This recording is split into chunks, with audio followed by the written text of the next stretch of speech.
सभी दोस्तों को राम राम। दोस्तों, हमारा वीडियो ज़्यादा से ज़्यादा शेयर करें। हम कहानी बनाने जा रहे हैं पंच परमेश्वर की कहानी। जुम्मन शेख अलगू चौधरी में गहरी मित्रता थी। साझे में खेती होती थी, कुछ लेन देन में भी साझा था। एक दो दूसरे पर अटल विश्वास था। जुम्मन अब हज करने गए थे, तब अपना घर अलगू को सौंप गए थे और अलगू जब कभी बाहर जाते तो जुम्मन पर अपना घर छोड़ देते थे। उनमें न खाना पाना का व्यवहार था, न धर्म का नाता, केवल विचार मिलते थे। मित्रता का मूल मंत्र भी यही। इस मित्रता का जन्म उसी समय हुआ जब दोनों मित्र बालक ही थे और जुम्मन के पूज्य पिता जुमराती उन्हें शिक्षा प्रदान करते थे। अलगू ने गुरु जी की बहुत सेवा की थी, खूब प्याले धोए थे। उनका हुक्का एक क्षण के लिए भी विश्राम न लेने का पाता था, क्योंकि प्रत्येक चिलम अलगू को आधा घंटा तक किताबों से अलग कर देती थी। अलगू के पिता पुराने विचारों के मनुष्य थे। उन्हें शिक्षा की अपेक्षा गुरु की सेवा सुभूषा पर बहुत अधिक विश्वास था। वह कहते थे कि विद्या पढ़ने से नहीं आती, जो कुछ होता है गुरु के आशीर्वाद से। बस गुरु जी की कृपा दृष्टि चाहिए। यदि अलगू पर जुमराती शेख के आशीर्वाद अथवा सत्संग का कुछ फल न हुआ तो यह मानकर संतोष कर लेना कि विद्योपार्जन में मैंने ऐसा शक्ति कोई बात उठा नहीं रखी। विद्या उसके भाग्य में न थी तो कैसे आती। मगर जुमराती शेख स्वयं आशीर्वाद के कायम न थे। उन्हें अपने सोटे पर अधिक भरोसा था और उसी सोटे के प्रताप से आज पास के गांव में जुम्मन की पूजा होती थी।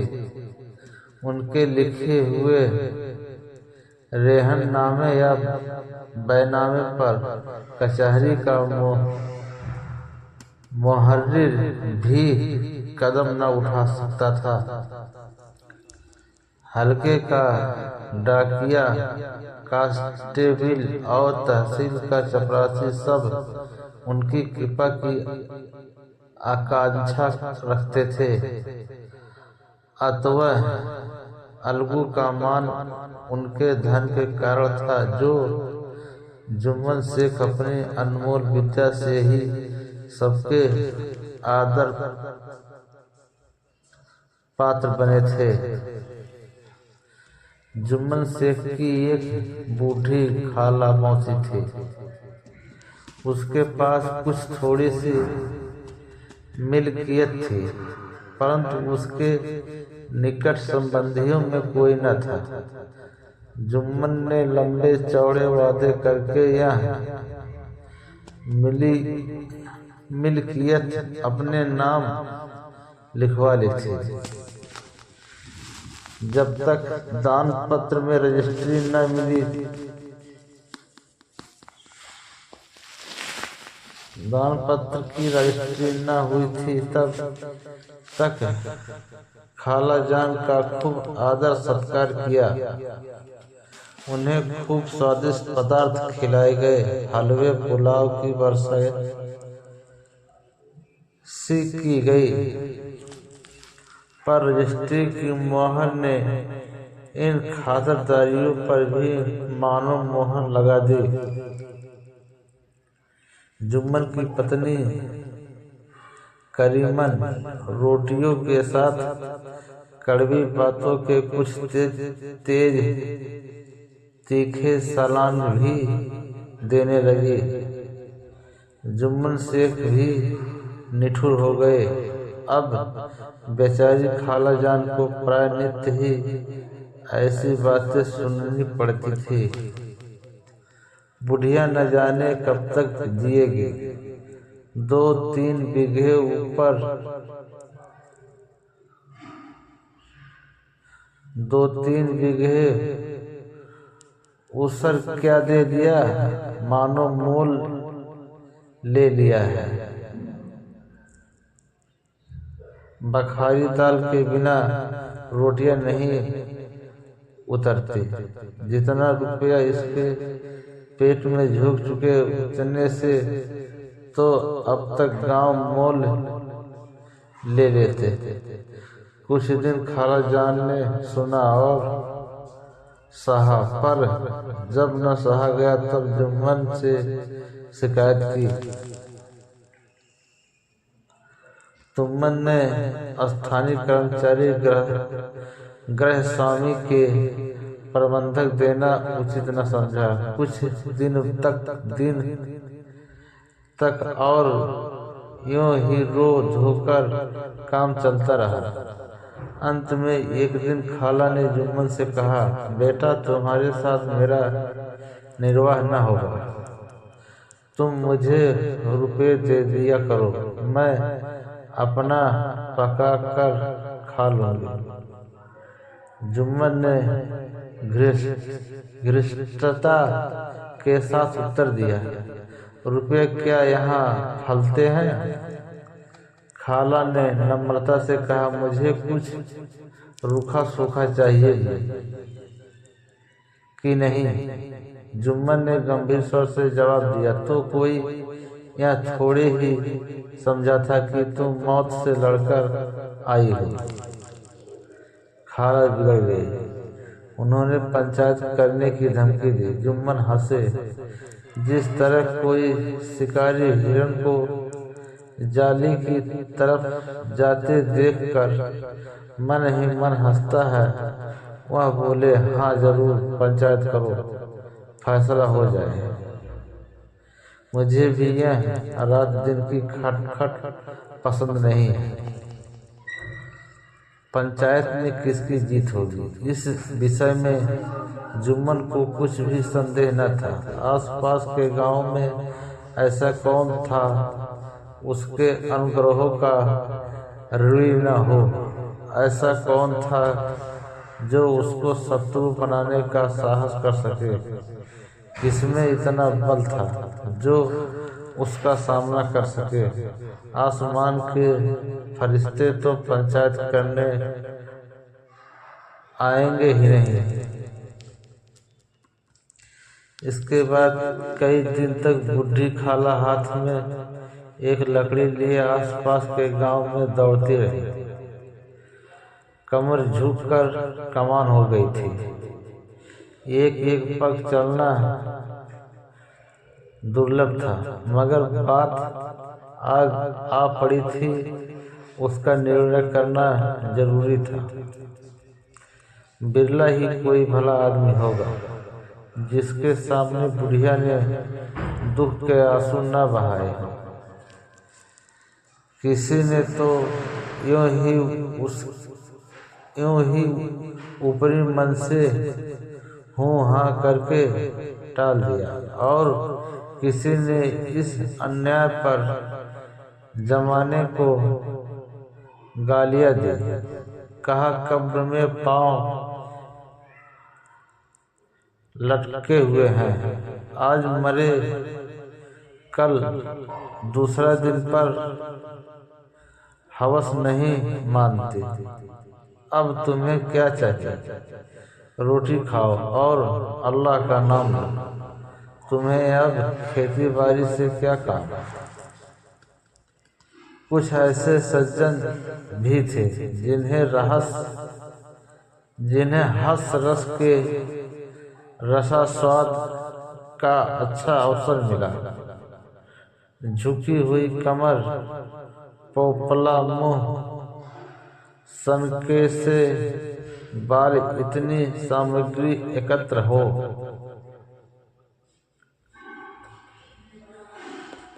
तब हंसी क्यों न आवे। ऐसे न्यायप्रिय, दयालु, दीन, उत्सल पुरुष बहुत कम थे जिन्होंने इस अबला के दुखड़े को गौर से सुना और उसको तात्वाना दी हो। चारों ओर से घूम घाम कर बेचारी अलगू चौधरी के पास आई, लाठी पटक दी और दम लेकर बोली, बेटा तुम भी दम भर के लिए मेरी पंचायत में चले आना। पल भर के लिए मेरी पंचायत में चले आना। अलगू, मुझे बुलाकर क्या करोगे? कई गांव के आदमी तो आएंगे ही। खाला अपनी विपक्ष तो सबके आगे रो आई। अब आए या न आए, आखिरकार उनको है। अलगू, यूं आने को आ जाऊंगा मगर पंचायत में मुंह न खोलूंगा। खाला, क्यों बेटा? अलगू, अब इसका क्या जवाब दूं? अपनी खुशी, जुम्मन मेरा पुराना मित्र है, उससे बिगाड़ नहीं कर सकता। खाला बोली, बेटा क्या बिगाड़ के डर से ईमान की बात न कहोगे? हमारे सोए हुए धर्म ज्ञान की सारी संपत्ति लूट जाए तो उसे खबर नहीं होता, परंतु ललकार सुनकर वह संचेत हो जाता है, फिर उसे कोई जीत नहीं सकता। अलगू इस सवाल का कई उत्तर न दे सका, पर उसके हृदय में ये शब्द गूंज रहे थे, क्या बिगाड़ के डर से ईमान की बात न कहोगे? संध्या समय एक पेड़ के नीचे पंचायत बैठी। शेख जुम्मन ने पहले से ही फर्श बिछा रखा था। उन्होंने पान, इलायची, हुक्के, तंबाकूवाद का प्रबंध भी किया था। वह स्व अलबत्ता अलगू चौधरी के साथ जरा दूर पर बैठ जब पंचायत में कोई आ जाता था तब दबे हुए सलाम से उसका स्वागत करते थे। जब सूर्य अस्त हो गया और चिड़ियों की कलरव युक्त पंचायत पेड़ों पर बैठी तब यहाँ भी पंचायत शुरू हुई। फर्श की एक एक अंगुल जमीन पर गई, पर अधिकांश दर्शक ही थे। निमंत्रित महाशयों में से केवल वे ही लोग पधारे थे जिन्हें जुम्मन से अपनी कुछ कसर निकालनी थी। एक कोने में आग सुलग रही थी। नाई ताबड़तोड़ चिलम भर रहा था। यह निर्णय करना असंभव था कि सुलगते हुए उपलों से अधिक धुआं निकलता था या चिलम के दमों से लड़के इधर उधर दौड़ रहे थे। कोई आपस में गाली गलौज करते और कोई रोते थे। चारों तरफ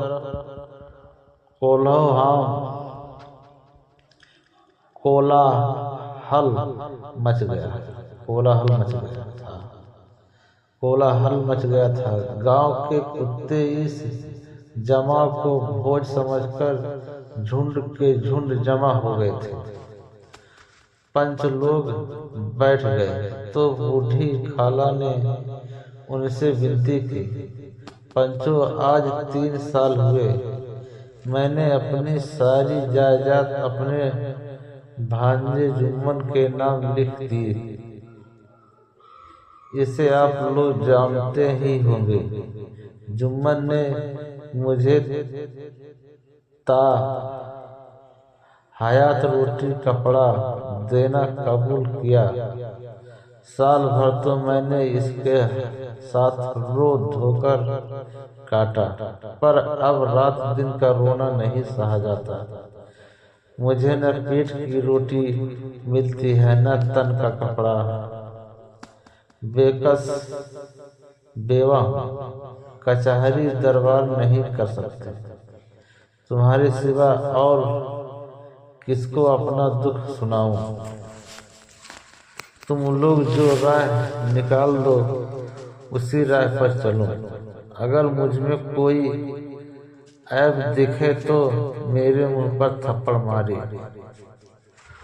जुम्मन में बुराई देखा तो उसे समझाओ, क्यों ये बेबस की आह लेता है।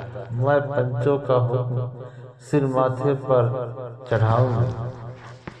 रामधन मिश्र उनके कई असामियों को जुम्मन ने अपने गांव में बसा लिया था। बोले, जुम्मन मियाँ किसे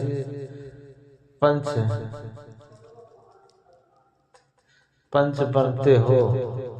अभी से इसका निपटारा कर लो, फिर जो कुछ पंच कहेंगे वही मानना पड़ेगा।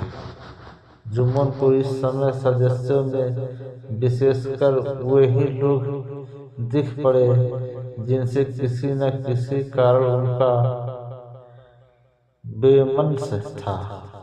जुम्मन बोले, पंचों का हुक्म अल्लाह का हुक्म है। खाला जान जिसे चाहे उसे बंदे, मुझे कोई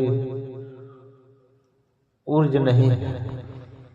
खाला ने चिल्लाकर कहा, अरे अल्लाह के बंदे, पंचों का नाम क्यों नहीं बता देता? कुछ मुझे भी तो मालूम हो। जुम्मन ने क्रोध से कहा, इस वक्त मेरा मुंह न खुलवाओ, तुम्हारी बन पड़ी है। जिसे चाहो पंच बना दो। खाला जान जुम्मन के आवेश को समझ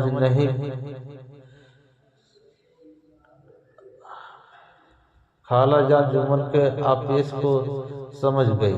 वह बोली, बेटा खुदा से डरो। पंच न किसी के दोस्त होते हैं न किसी के दुश्मन। कैसी बात कहते हो? और तुम्हारा किसी पर विश्वास न हो तो जाने दो। अलगू चौधरी को तो मानते हो, लो मैं उन्हें को सरपंच बनाती हूँ। जुम्मन शेख आनंद से फूल उठे, परंतु भाव को छुपाकर बोले, अलगू ही सही, मेरे लिए जैसे रामधन वैसे अलगू। अलगू इस झमेले में फंसना नहीं चाहते थे। वे कन्नी काटने लगे। बोले, खाला तुम जानती हो कि मेरी जुम्मन से गहरी दोस्ती है। खाला ने गंभीर स्वर में कहा, बेटा, दोस्ती के लिए कोई अपना ईमान नहीं बेचता। पंच के दिल में खुदा बसता है। पंचों के मुंह से जो बात निकलती है वह खुदा की तरफ से निकलती है। अलगू चौधरी सरपंच हुए। रामधन मिश्र और जम्मू के जुम्मन के दूसरे विरोधियों ने बुढ़िया को मन में बहुत कोसा। अलगू चौधरी बोले, शेख जुम्मन, हम और तुम पुराने दोस्त हैं। जब काम पड़ा तुमने हमारी मदद की और हम भी जो कुछ बन पड़ा तुम्हारी सेवा करते रहे। हाँ, मगर इस समय तुम और बूढ़ी खाला दोनों हमारी निगाह में बराबर हो। तुमको पंचों से जो कुछ अर्ज करनी है करो। जुम्मन को पूरा विश्वास था कि अब बाजी मेरी है। अलग यह सब दिखावे की बातें कर रहा है। अंत में शांत चित्त होकर बोले, पंचों 3 साल हुए खाला जान ने अपनी जायदाद मेरे नाम हिब्बा कर दी थी। मैंने उन्हें ता हयात खाना कपड़ा देना कबूल किया था। खुदा गवाह है, आज तक मैंने खाला जान को कोई तकलीफ नहीं दी। मैं उन्हें अपनी माँ के समान समझता हूँ। उनकी खिदमत करना मेरा फर्ज है, मगर औरतों में जरा अनबल रहती है, उसमें मेरा क्या बस है। खाला जान मुझसे माहवार खर्च अलग मांगती है। जायदाद जितनी है वह पंचों से छिपी नहीं। इससे इतना मुनाफा नहीं होता कि माहवार खर्च दे सकूं। इसके अलावा हिब्बा नामे में माहवार खर्च का कोई जिक्र नहीं है। नहीं तो मैं भूलकर भी इस झमेले में न पड़ता। बस मुझे यही कहना है, आइंदा पंचों का अख्तियार है, जो फैसला चाहे करे।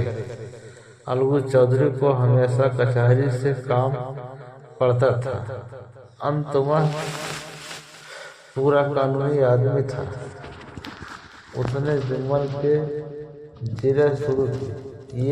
एक प्रश्न जुम्मन के हृदय पर हथौड़ी की चोट की तरह पड़ता था। रामधन मिश्र इस प्रश्नों पर मुग्ध हुए जाते थे।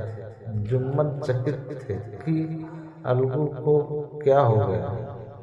अभी यह अलगू मेरे साथ बैठी उठा करता था, बातें कर रहा था। इतनी ही देर में ऐसी काया पलट हो गई कि मेरी जड़ खोदने पर तुला हुआ है। न मालूम कब की कसर यह निकाल रहा है। क्या इतने दिनों की दोस्ती कुछ भी काम न आएगी। जुम्मन शेख को इसी संकल्प विकल्प में पड़े हुए थे कि इतने में अलगू ने फैसला सुनाया। जुम्मन शेख तो इसी संकल्प विकल्प में पड़े हुए थे कि इतने में अलगू ने फैसला सुनाया। जुम्मन शेख पंचों ने इस मामले पर विचार किया। उन्हें यह नीति संगत मालूम होता है कि खाला जान को महावर खर्च दिया जाए। हमारा विचार है कि खाला ही जायदाद से इतना मुनाफा अवश्य होता है कि माहवार खर्च दिया जा सके। बस यही हमारा फैसला है। अगर जुम्मन को खर्च देना मंजूर न हो तो हिबावतनामा रद्द समझा जाए। यह फैसला सुनते ही जुम्मन सन्नाटे में आ गए। जो अपना मित्र हो वह शत्रु का व्यवहार कर रहे और गले पर छुरी फेरे, इसे समय के हेर फेर के सिवा और क्या करें। जिस पर पूरा भरोसा था उसने समय पड़ने पर धोखा दिया। ऐसे ही अवसरों पर झूठे सच्चे मित्रों की परीक्षा की जाती है। यही कलयुग की दोस्ती। अगर लोग ऐसे कपटी धोखेबाज न होते तो देश में आपत्तियों का प्रकोप क्यों होता।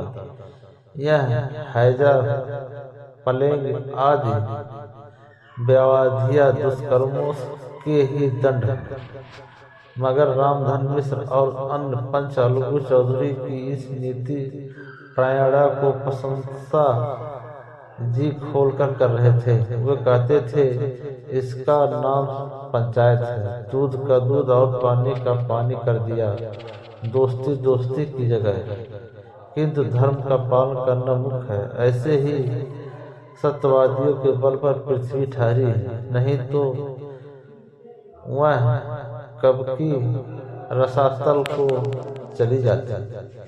इस फैसले ने अलगू और जुम्मन की दोस्ती की जड़ हिला दी। अब वे साथ साथ बातें करते नहीं दिखाई देते। इतना पुराना मित्रता रूपी वृक्ष सत्य का एक झोंका भी न सह सका। सचमुच वह बालों की ही जमीन पर खड़ा था। उनमें अब शिष्टाचार का अधिक व्यवहार होने लगा। एक दूसरे की आव भाव भगत ज्यादा करने लगा। वे मिलते जुलते थे, मगर उसी तरह जैसे तलवार से ढाल मिलती है। जुम्मन के चित्त में मित्र की कुटिलता आठों पहर खटका करती थी। उसे हर घड़ी यही चिंता रहती थी कि किसी तरह बदला लेने का अवसर मिले। अच्छे कर्मों की सिद्धि में बड़ी दरें लगती, पर बुरे कर्मों की सिद्धि में यह बात नहीं होती। जुम्मन को भी बदला लेने का अवसर जल्द ही मिल गया। जुम्मन साल अलगू चौधरी बटेश्वर के बैलों की एक बहुत अच्छी गोई मोल लाए थे। बैल पछाही जाति के सुंदर बड़े बड़े सींगों वाले थे। महीनों तक आसपास के गांव के लोग दर्शन करते रहे। देव योग से जुम्मन की पंचायत के एक महीने के बाद इस जोड़ी का एक बैल मर गया। जुम्मन ने दोस्तों से कहा, यह दगाबाजी की सजा है। इंसान सब भले ही कर जाए, पर खुदा नेक मद सब देखता है। अलगू को संदेह हुआ कि जुम्मन ने बैल को विष दिला दिया है। चौधराइन ने भी जुम्मन पर ही इस दुर्घटना का दोषारोपण किया। उसने कहा, जुम्मन को कुछ कर करा दिया है। चौधराइन और करीमन में इस विषय पर एक दिन खूब ही वाद विवाद हुआ। दोनों देवियों ने शब्द बहुमूल्य की नदी बहा दी।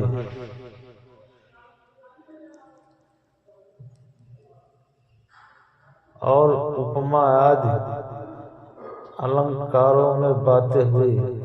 जुम्मन ने किसी तरह शांति स्थापित की।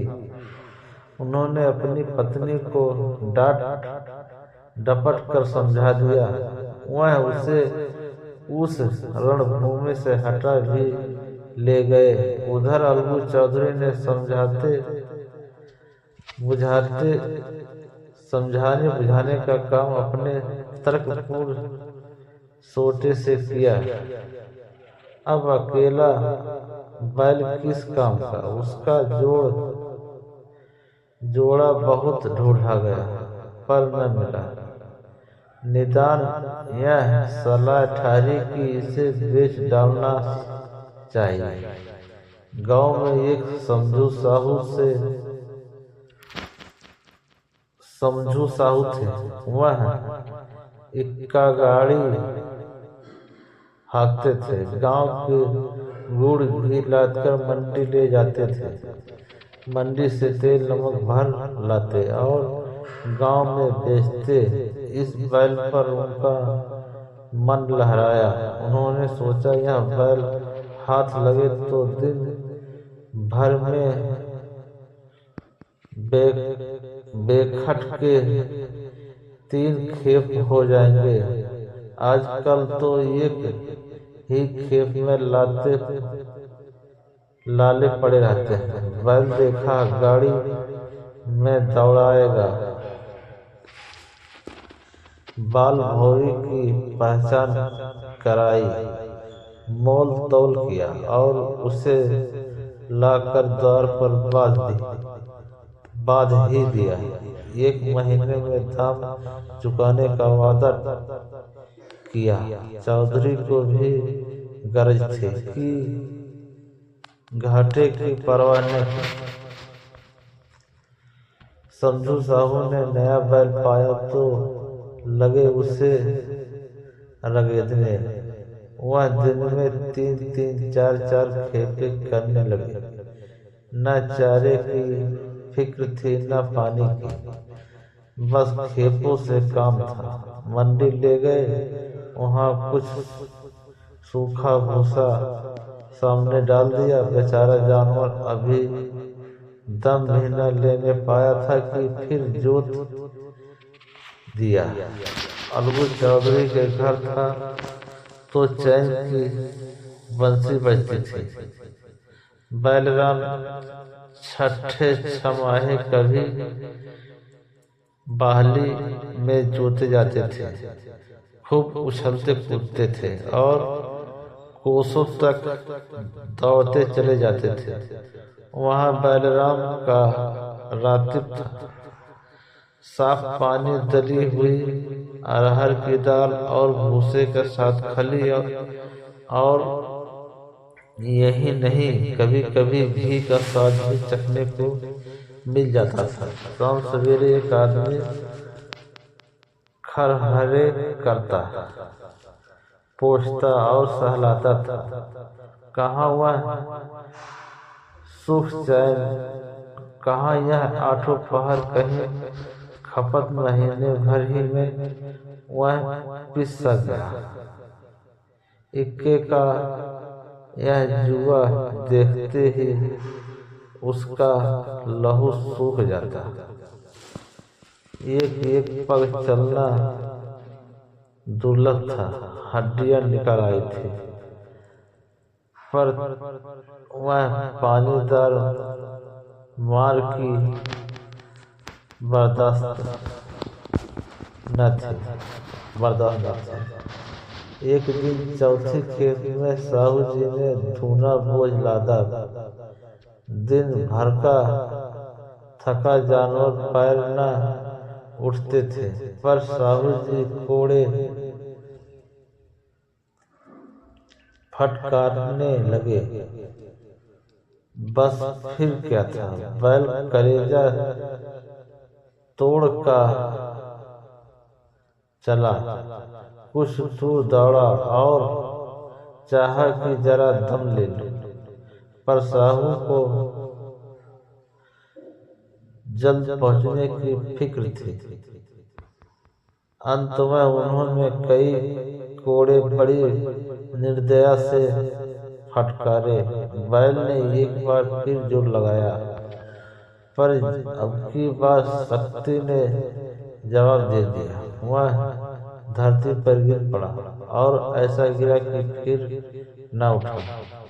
साहू जी ने बहुत पीटा, टांग पकड़कर खींचा, नथनों में लकड़ी ठूस दी, पर कहीं मृतक भी उठ सकता है। तब साहू जी को कुछ शक हुआ। उन्होंने बैल को गौर से देखा, खोलकर अलग किया और सोचने लगे कि गाड़ी कैसे घर पहुंचे। बहुत चीखे चिल्लाए, पर देहात का रास्ता बच्चों की आंख की तरह साज होते ही बंद हो जाता है। कोई नजर न आया, आसपास कोई गांव भी न था। मारे क्रोध के उन्होंने मरे हुए बैल पर और दुर्रे लगाए और कोसने लगे। अब आगे तुझे मारना ही था तो घर पहुंचकर मरता। ससुरा बीच रास्ते में ही मर गया। अब गाड़ी कौन खींचेगा।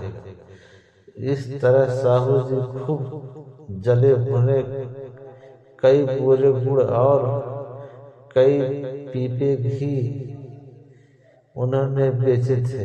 200-250 रुपये कमर में बांधे थे। इसके सिवा गाड़ी पर कोई बोरे नमक नहीं थे। अंत में छोड़कर जा भी न सकता। लाचार बेचारे गाड़ी पर ही लेटे रहे। वहीं रत जगह करने की ठान ली। चिल्लम पी गया, फिर हुक्का पिया। इस तरह साहू जी आधी रात तक नींद को बहलाते रहे। अपनी जान में तो वह जागते ही रहे, पर पाँव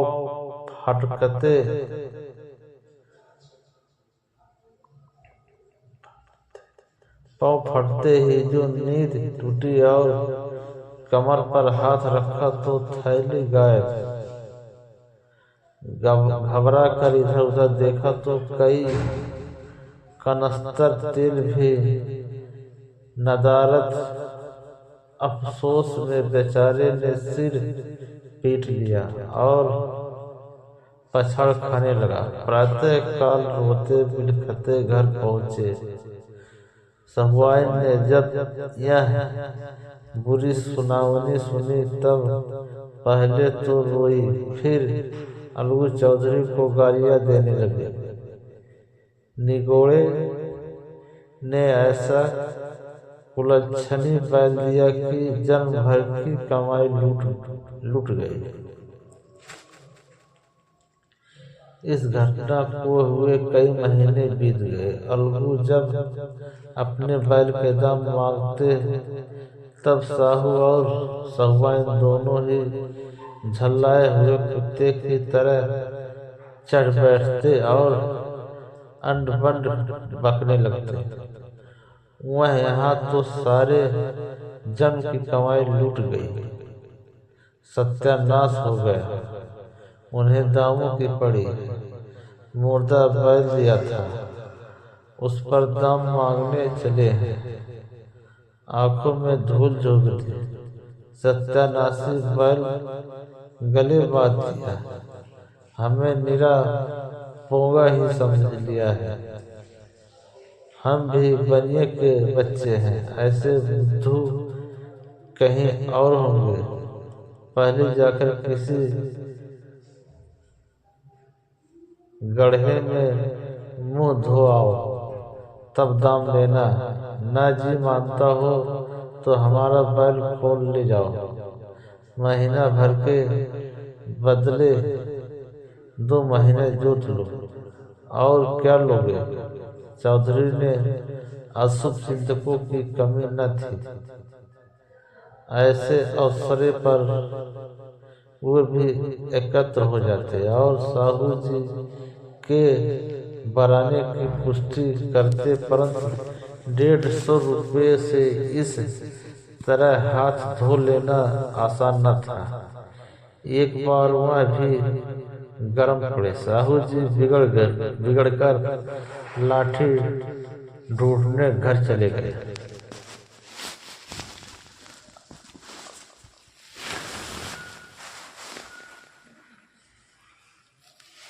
लाठी ढूंढने घर चले गए।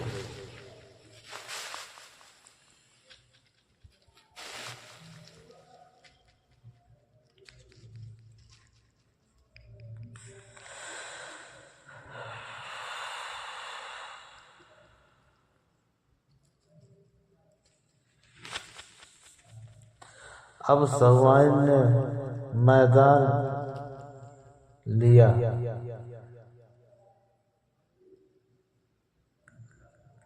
प्रश्न होते होते हाथापाई की नौबत आ पहुंची। सहुआइन ने घर में घुसकर किवाड़ बंद कर लिया। शोरगुल सुनकर गांव के भले मानस घर से निकलने लगे। वह परामर्श देने लगे कि इस तरह से काम न चलेगा, पंचायत कर लो, कुछ तय हो जाएगा। उसे स्वीकार कर लिया।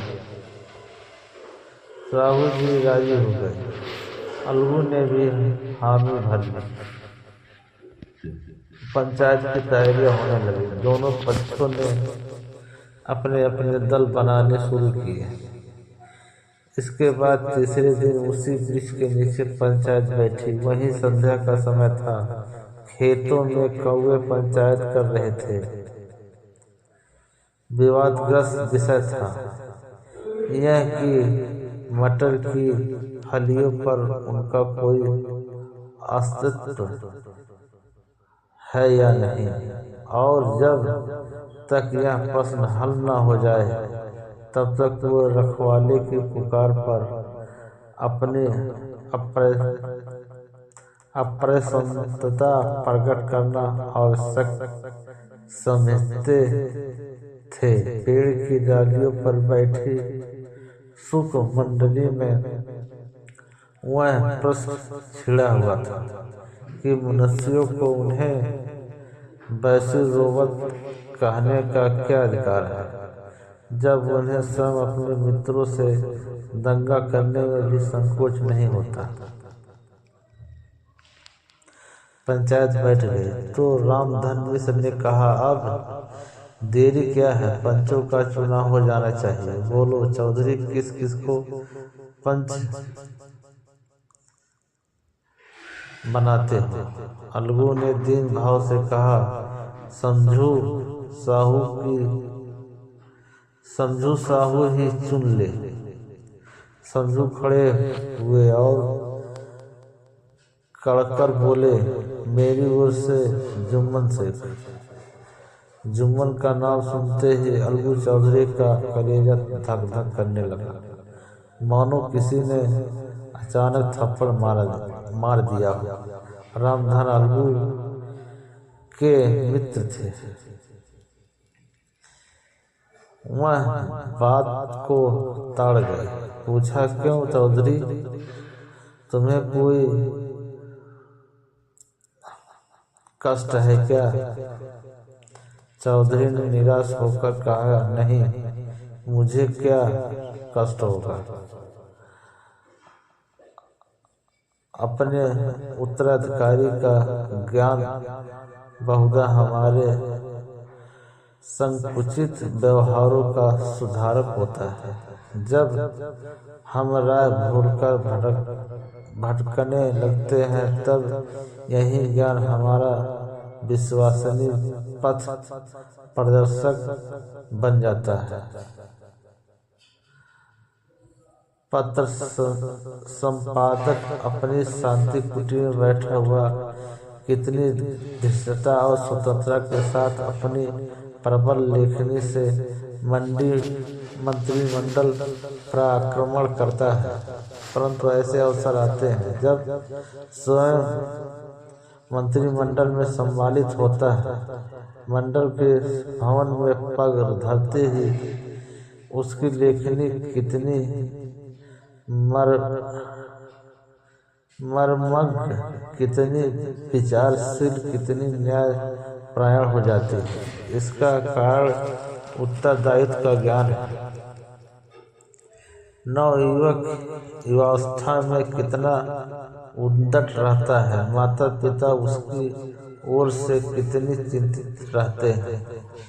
वे उसे कुल कलंक समझते हैं, परंतु थोड़ी ही समय में परिवार का बोझ सिर पर पड़ते ही वह अभाव स्थिति चित्त उन्मत्त युवक कितना धैर्यशील, कैसा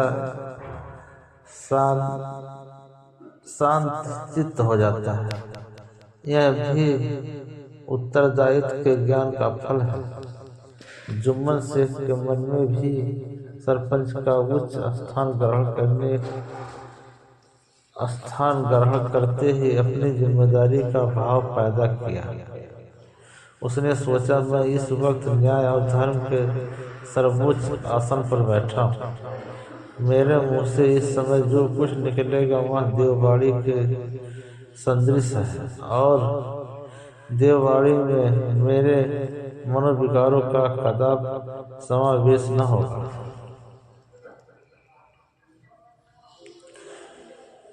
मुझे सत्य से जौ भर भी